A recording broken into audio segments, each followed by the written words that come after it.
आता 12वी नंतर लाईफ सेट आहे रे. आता परीक्षा एक पेपर राहिलाय. आता परीक्षा दिली ना की जातो मुंबईला कामाला.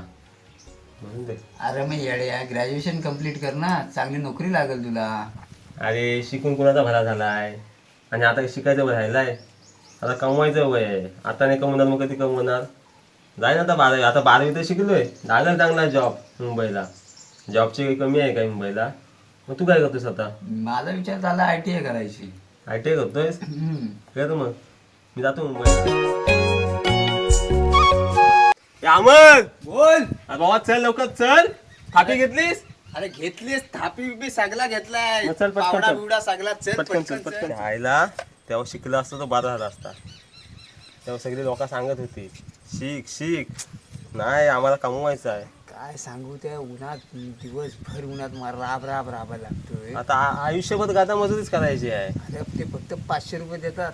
8 तास उन्हात भर दिवस उन्हात. शिकायचा वय गेला आता. लोक सांगायची शिक त्याला आपण येडी समजायची. आता शिकलं नसतं असतं तर चांगलं एसीत कामाला असतं आपण. त्या वाईट वाटतो रे. त्या वाईट वाटतो की जे सांगतात ना चांगला त्याला शिवाय घालतो. घाम आता आयुष्यात हेच करायचं आहे. फावडं घ्या, थाप्या घ्या, हे घ्या, घमेला घ्या आणि निघा. बस एवढाच आहे आपला आता. मुंबईला गेलो तर कामं भेटत नाहीत. कामं भेटतील कशी? शिकाय नको. आपण आलो बाहेर परत. करता निघालो. अरे मला पैसा पाहिजे चला मुंबई. अरे काय मुंबई? 2 महिन्यात मुंबईवरनं पळालो. कामच भेटत नाहीत तर काय. शिक्षण नाही. 12वीला कोणी विचारत नाही. म्हणतात ग्रॅज्युएशन कम्प्लीट पाहिजे. पण आपल्याला समज येते ना, शिक्षण केलं तरी काय करतात लोक शिकून. ह्याची भांडी घास त्याची भांडी घास हेच आहे म्हणून आपण काय म्हणतो नको जाऊ दे मरले शिकून काय होणार आहे.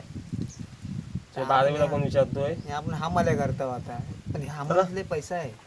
घुमेला उचला आणि चला निघा आपलं टाइम तेच करायचं. गादा मजुरी. जेवलं.